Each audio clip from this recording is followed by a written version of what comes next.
करुणामयी माँ परम प्रभु Shri Aurobindo online divine grace पाठचक्र संध्या आसर सम्मिलित समस्त भाई भौणी मानक अंतर अनेक अनेक श्रद्धा और शुभकामना। आज कार्यक्रम अंशग्रहण करुछंती आम समस्त अति प्रिय एवं जड़े श्रद्धार केन्द्र रश्री अपा एवं दुर्गा स्तोत्र विकास भाई अनिता अपा रश्मिता अपा जो माने अंशग्रहण कर समस्त को अंतर श्रद्धा और सम्मान। श्री अरविंद मानसिक प्रशांति उपरे खूब गुरुत्व देछंती कारण मानसिक प्रशांतिर जोटा अपोजिट सेटा होची मानसिक अशांति एवं मानसिक अशांति रे रहिले कोनोसी मनुष्यर कोनोसी प्रकार अग्रगति होबार संभावना नहीं बरं ए पृथ्वी रे तांकर जन्म लाभ करिबा खूब विलंबित हो पड़िबो जदि से मानसिक प्रशांति को एक मार्ग रूप में ग्रहण न करती। श्री अरविंद ये मानसिक प्रशांति को गभीर रु गभीरतर भाव में व्याख्या करिसेंती विश्लेषण करिसेंती भाविसेंती चिंता करिसेंती एवं ताको प्रतिष्ठा भी करिसेंती।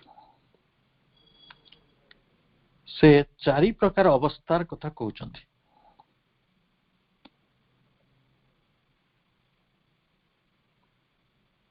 आमे ताको गोटे कहिबा प्रथमटी कहिबा स्तब्ध अचंचलता जोटा आम कहूँ क्वाइट इंग्राजी ये क्वाइट अवस्थाटी कौन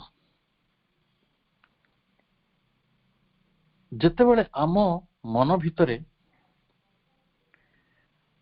ये जो चिंता र प्रवाह होची चिंता जो प्रकार गति करुची चिंतार ढेउ उठुची चिंतार तरंग सब सृष्टि होची सेगुड़िक टिके कमी आसे। ये कमी आसवाटा कौन आपण बुझे केबे केबे समुद्र रे पूर्णमी राति रे बा झड़ राति रे खूब ढेउ उठे किंतु तापरे से अविक्षुब्ध ही रहे नहीं धीरे धीरे शांत ढेउ आसे। से भली दिने दिने बन्या रे नदी रे भीषण स्रोत थाए वर्षा काल रे भरपूर नई किंतु जेतବେଳେ शरत आसे सेतବେଳେ नदी स्निग्ध हो जाए तार जलधारा कमी आसे तार बेग कमी आसे तार तीव्रता कमी आसे। तेणु आम मान मन रे मध्य एई भली चिंतार प्रवाह रे एक सुओ बढ़े आमे सबुदिने चिंतार से स्रोत भितर न थाउ कारण केबे केमिति परिस्थितिर ताड़ना रे हो कि कोनोसी पारिपार्श्विक परिस्थिति से भले थाउ कि वास्तव रे आमे कोनोसी समस्या कोनोसी जंजाल कोनोसी असुविधा भितरे जेतेबेले गति करू आमर ये चिंता और प्रवाहटी भाड़ी उत्फुल्लित हो पड़े नदीर जल भली बड़ संख्यार प्लावित हुए किंतु गोटे समय आसे जे मन भितर चिंतार धारा टिके कमी जाए एटा को प्रभु क्वाइट बा स्तब्ध अचंचलता बोली कहउचंती मनर प्रशांतिर ये गोटे स्तर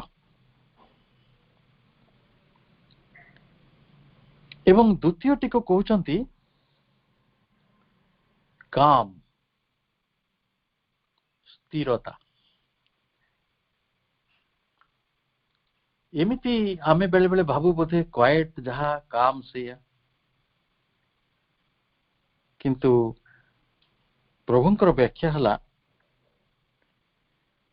जेते बेले आम भितरे स्थिरता स्थिरता केते बेले आसे जेते बेले आम भितरे विक्षोभर लक्षण रहे ना I am not in anguish मु क्षुब्ध नुहे तरंतु आपण क्रोधित होइचंती जनक उपरे रागिचंती देखिबे आपण निश्वास प्रबल हबो देह नाली पड़ी जीवो मुह नाली पड़ी जीवो देहर रंग बदली जीवो आउ जते बेले आपण शांत अछंती से आउ गोटे अवस्था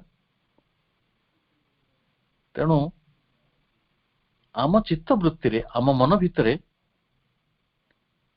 गोटे अवस्था से जेते बेले विक्षोभ न थाए नो एंग्विश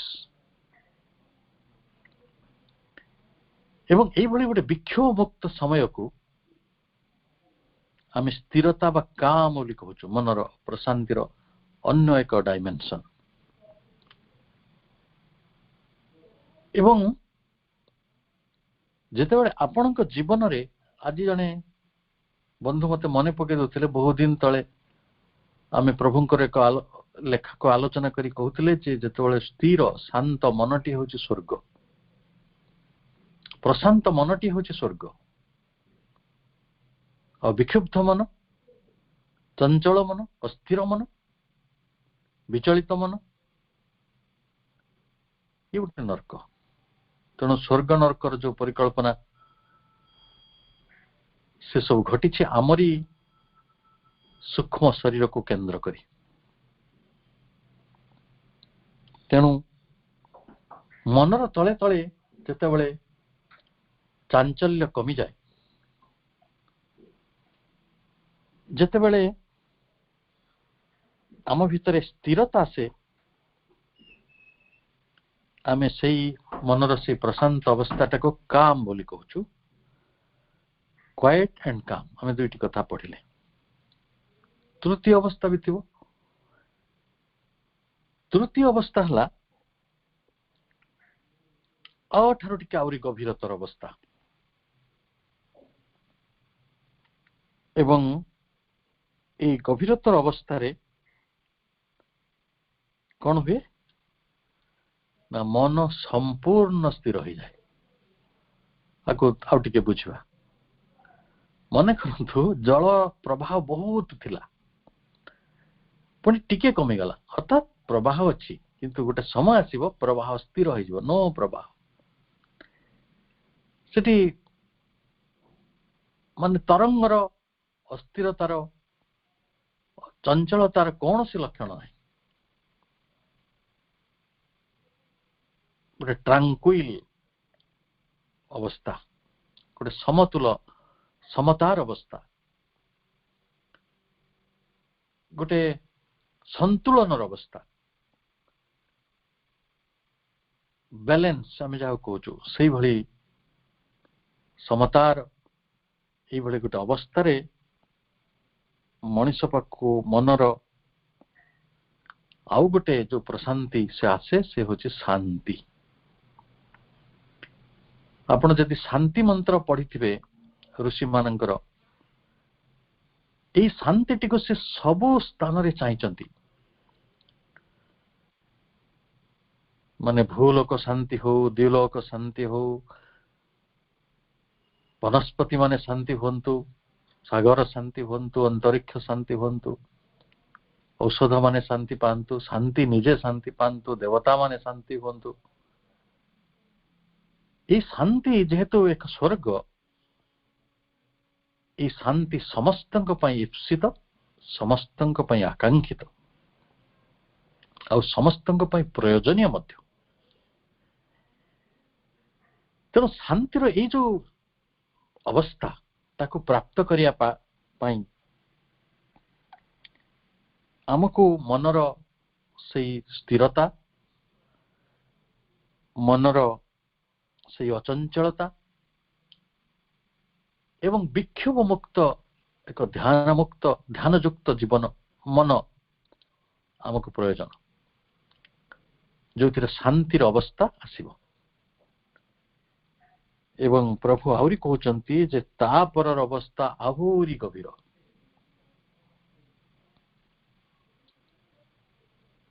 ତେଣୁ ସେ ଅବସ୍ଥାଟା କଣ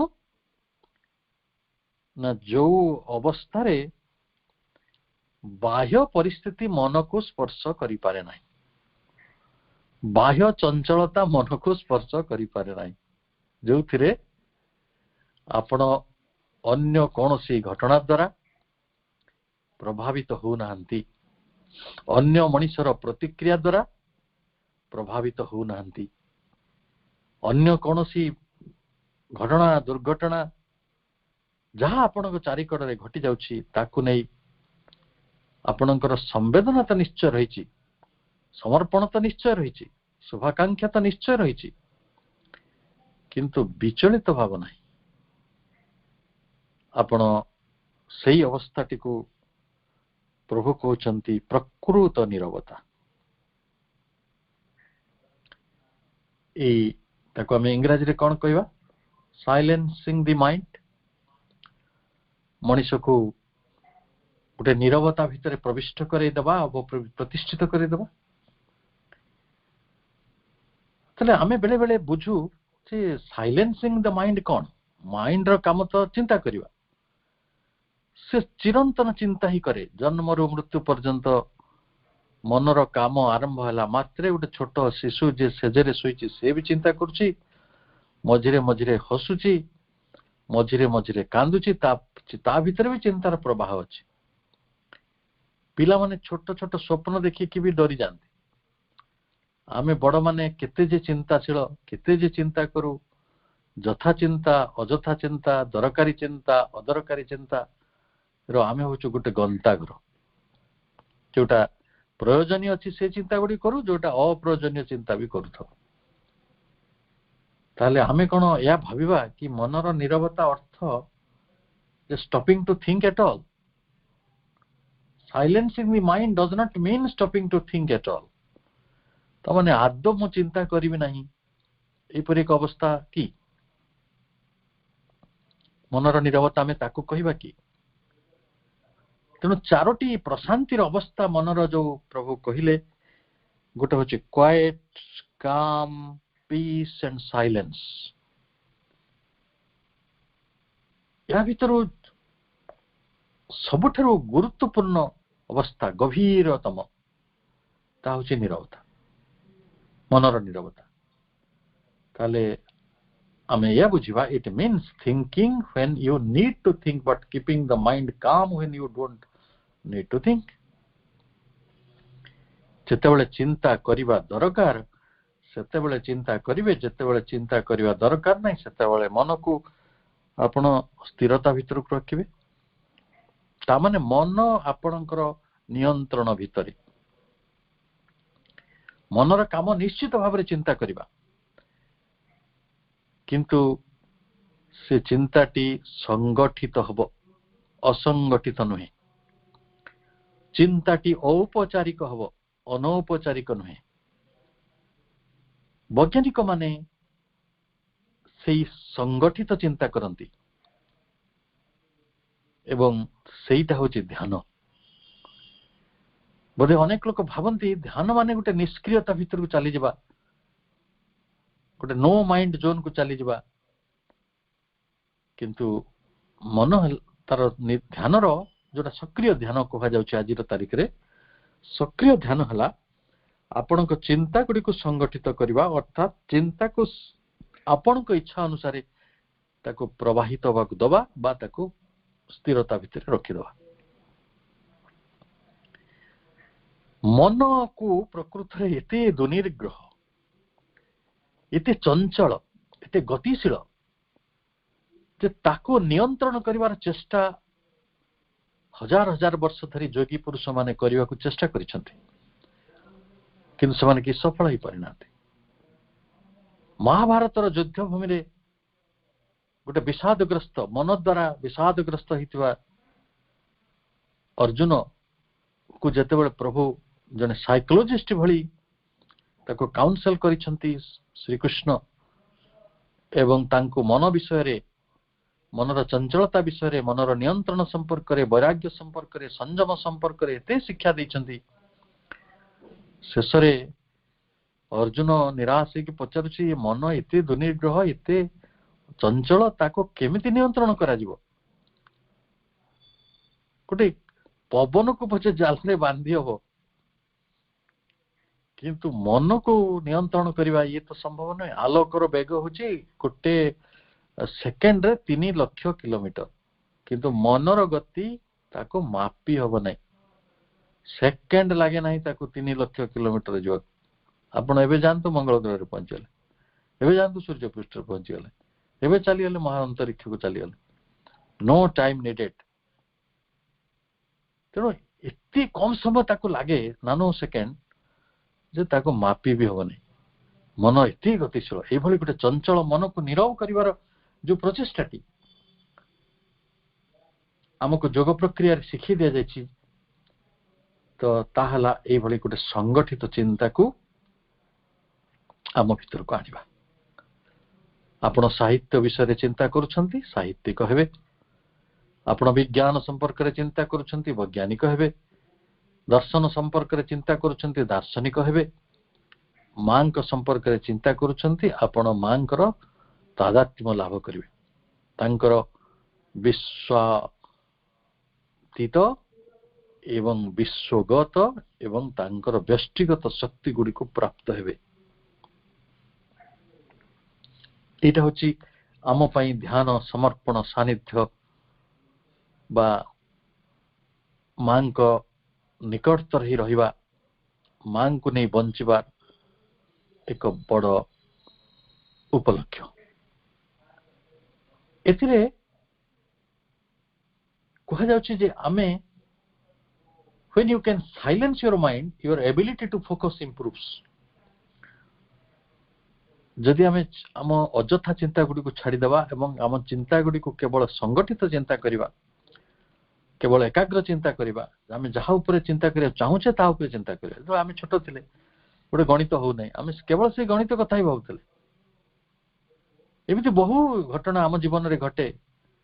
धरंतु आपण चाहूछंती गोटे भलो सिनेमा आछि, से सिनेमा पर सारा भारत रे, सारा पृथ्वी रे बड़ चर्चा होछि, आउ माने दि टाइटानिक भलिया आपण से गोटे सिनेमा आसिला, किंतु आपण टिकट पाइ ना। आपण सब राति दिन अहोरात्र से चिंता करे केतरो टिकट पाइबी, केतरो देखिबी, I will see the movie.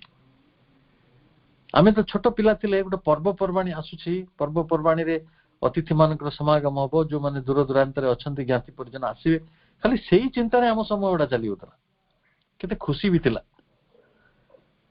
किंतु आजि तारिख रे मनटी असंगठित, डिरेंज्ड, अरेंज बोली आमे तो कहि परिबानी।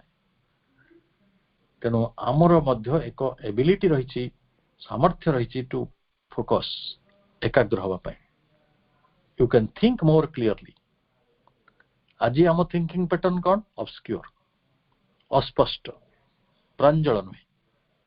किंतु से दिन जो दिन मन ये नीरवता भितर को जीव, से दिन आमे खूब स्पष्ट भाव चिंता करि परिबा। Your comprehension increases. कॉम्प्रिहेंशन माने कौन? सब कथा को बुझिबा, जानिबा, प्रसारित हवा। ए बुझिबा, जानिबा, प्रसारित हवा, आग्रही हवा, निज भितरे ए अनुभूति को पाइबा एवं निजर ए चेतना को व्याप्तिशील करिबारे मनर नीरवता आमको साहाय्य करे। आउ कौन हुए? Your awareness of the world around you expands. समग्र जगत संपर्क रे विश्व संपर्क रे आपण प्रभु बारंबार कहउचंती ना मां सबले कहउचंती ना आमे विश्वायित चेतनार मनीष हुइल आमे ए व्यक्ति चेतना भितरे न रही गोटे कम्प्रेहेंशन प्रोग्रेसिव कम्प्रेहेंशन भितरे आमे विश्वगत चेतना भितर को जाउछंती ए विश्वगत चेतनाटी आसीबो केमिति unless otherwise you are silencing your mind आसीबो नै when you want to go to the shopping mall visit a friend or go to work you sit in your car switch on the engine and drive to your destination ताले आमे एई भली जतले जीवनटे बंचू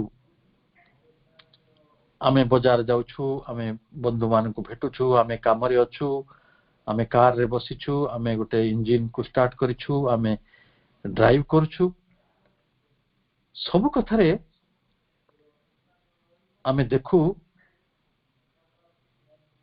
जे आमर चिंतार प्रवाहटी केमिति जतले focus न होबता उपरे आमको बहु समस्या भितरे सम्मुखीन होगा पड़ो बहु समस्या ये जो दुर्घटना गुड़ी घटुची तार बहु कारण को जदि आमे निर्धारित करवा कारण accident is an accident no doubt किंतु तार पछरे रहिछि एई भली गोटे फोकस चिंतार अभाव ऑर्गेनाइज्ड चिंतार अभाव जदि जने नीरव मन नहीं बंचे ए काम क्वाइट प्रभु जो भली भाव अवस्था को वर्णना करिसेंती पीस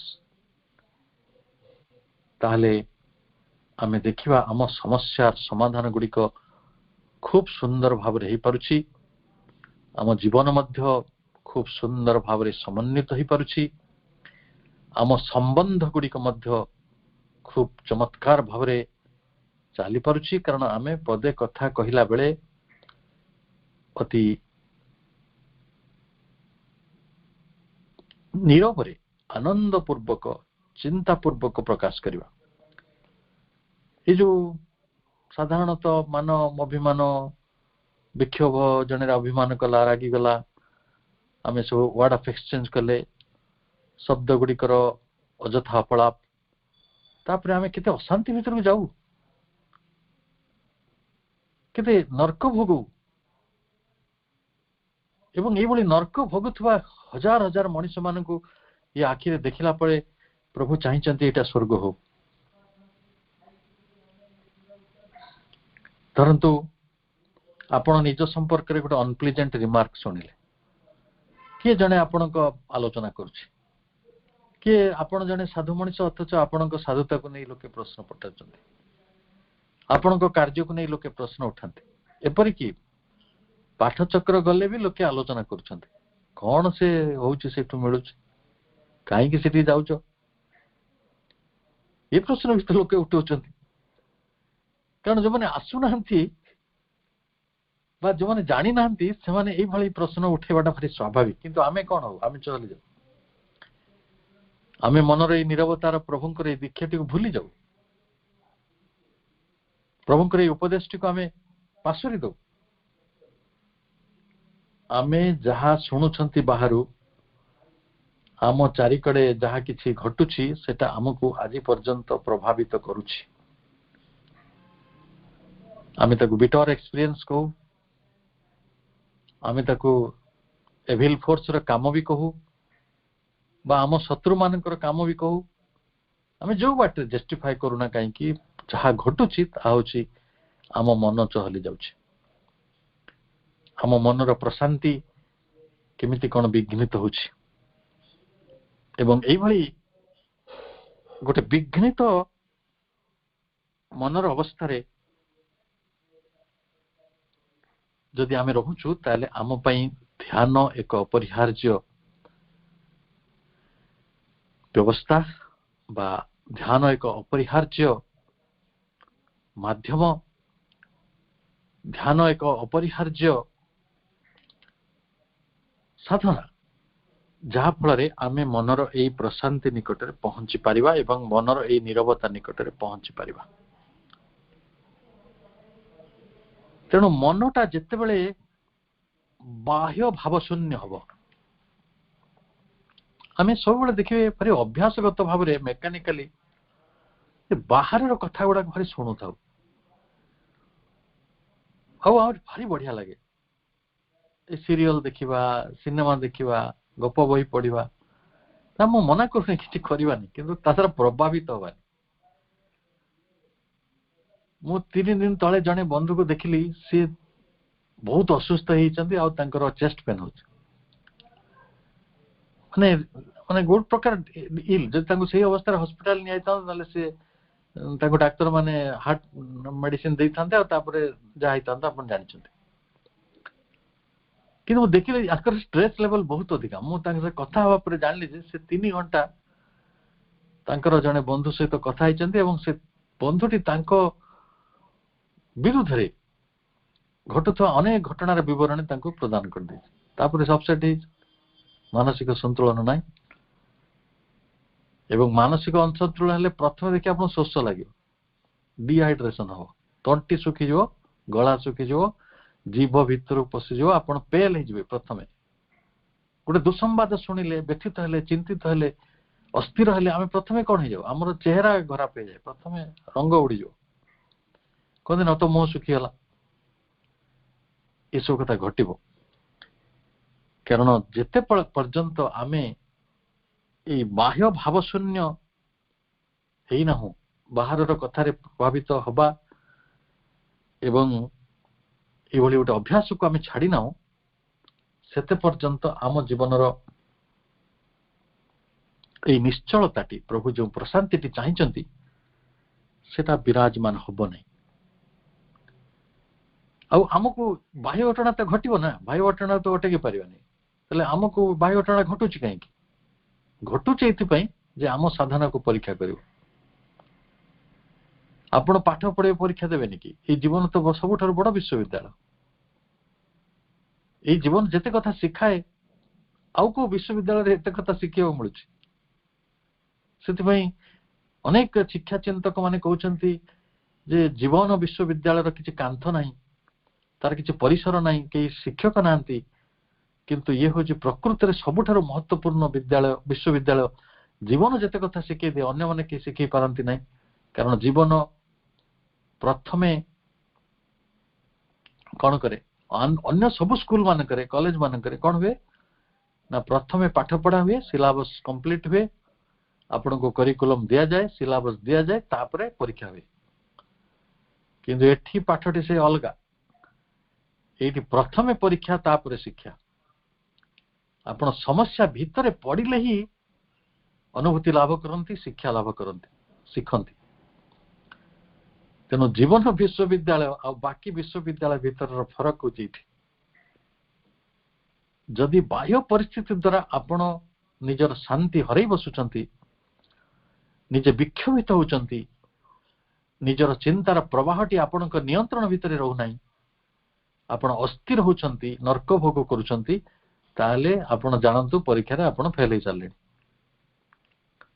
परीक्षा रे पास करिवार जो आवश्यकता रही आपण प्रशांत अनाविल चित्त भूमि रे ये जो जागतिक चिंता वस्तुर जो अस्तित्व आसुची ताको आउ साइती रखिबा बेसी दरकार पड़िबो नाही कारण देखिबे जागतिक वास्तवता सहित जेते जेते परिचय हबो आपण को धीरे धीरे बुझिबे जे दिव्य ऐश्वर्य बा से जो दिव्यंकर अलौकिक जगतर सत्य गुड़िक ताठारु आहुरी अलगा सबु मिस्टिक माने एक कथा जानती सबु दार्शनिक माने एक कथा जानती सबु वैज्ञानिक माने एक कथा जानती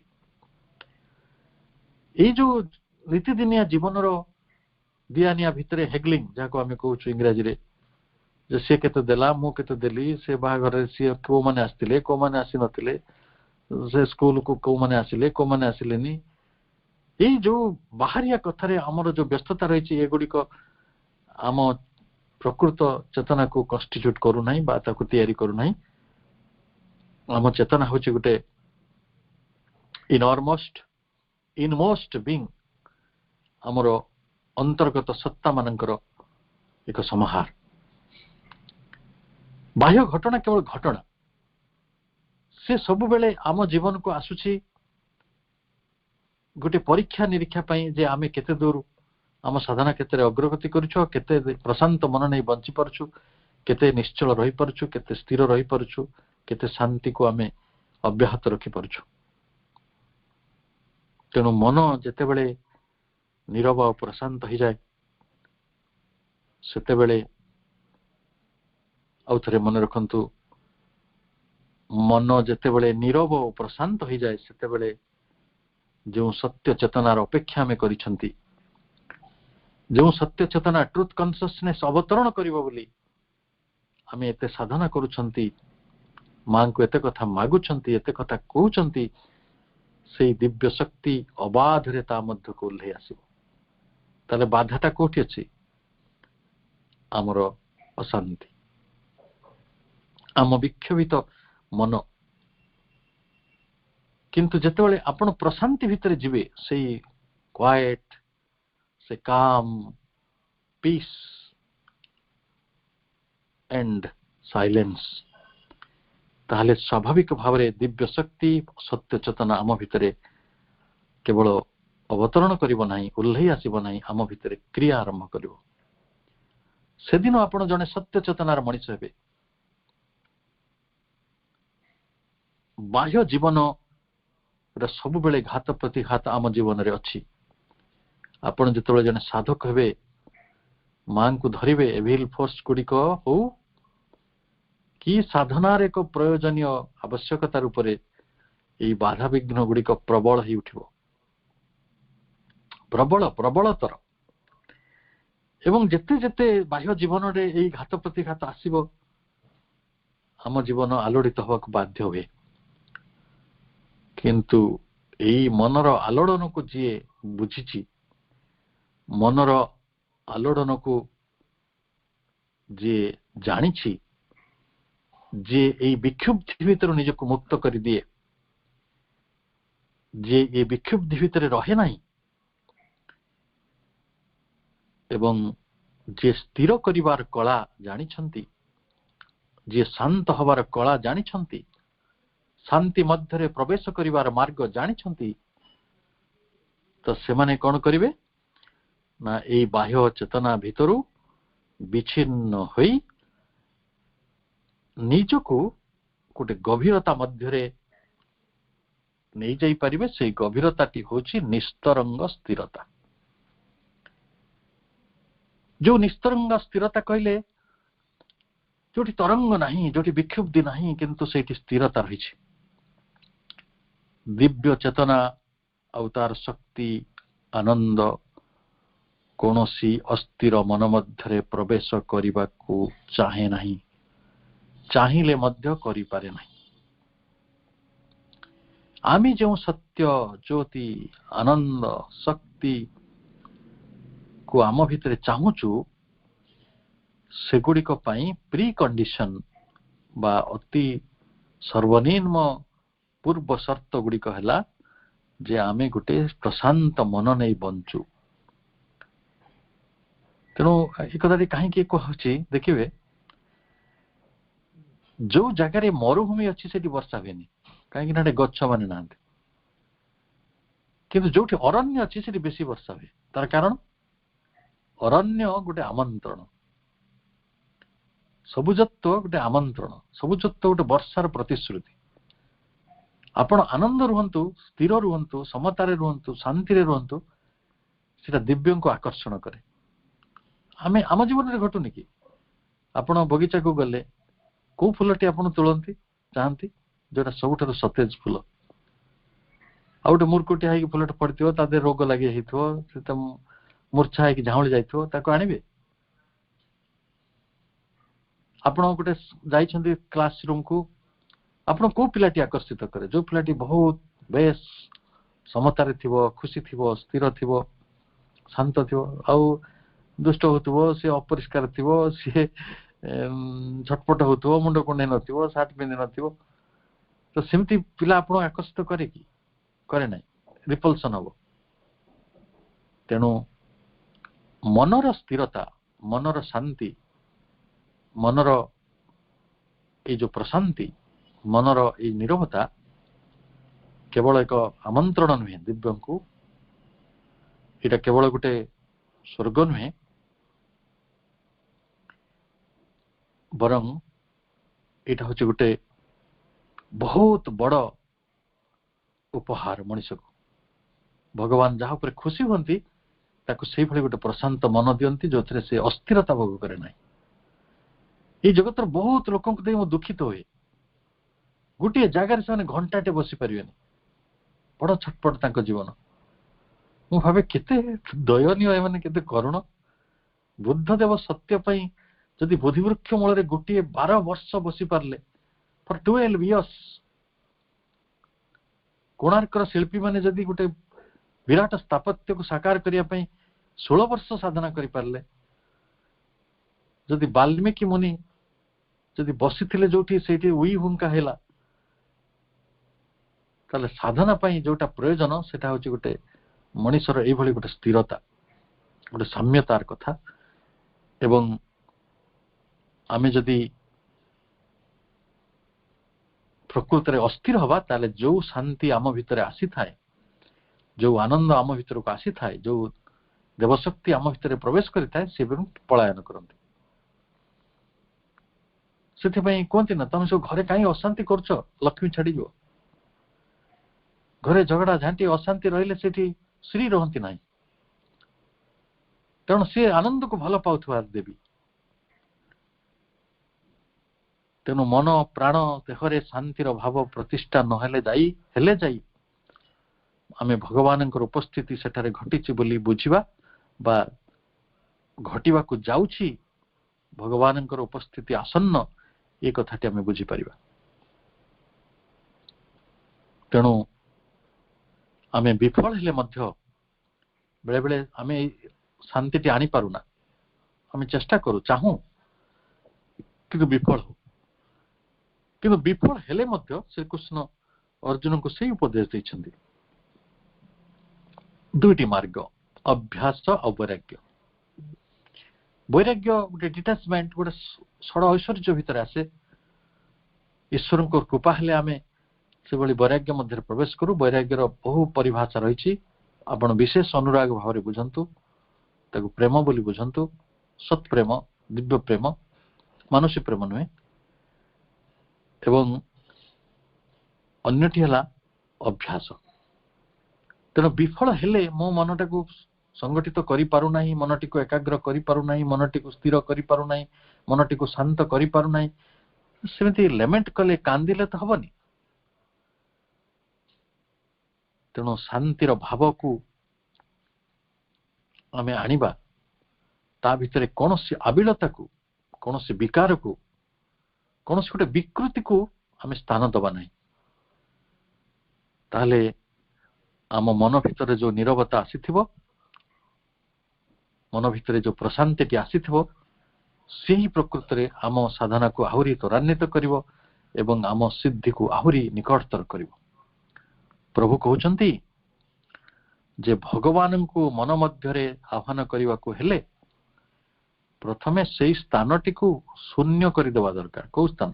ଆମେ ତ ମନ ମନ୍ଦିରରେ ତାଙ୍କୁ ବସେଇବା ନା, ହୃଦ କେନ୍ଦ୍ରରେ ବସେଇବା ନା, ଆମ କେନ୍ଦ୍ରୀୟ ସତ୍ତାରେ ବସେଇବା ନା। ଯଦି ଆମ କେନ୍ଦ୍ରୀୟ ସତ୍ତାଟି ପ୍ରସ୍ତୁତ ନୁହେଁ, ଯଦି ସେ ସିଂହାସନ ନୁହେଁ, ଯଦି ପ୍ରକୃତରେ ଆମେ ତାକୁ ଦେବତାର ଯୋଗ୍ୟ କରି ସଜେଇ ନାଉ, ତାହେଲେ ସେ ବସିବ କୋଉଠି?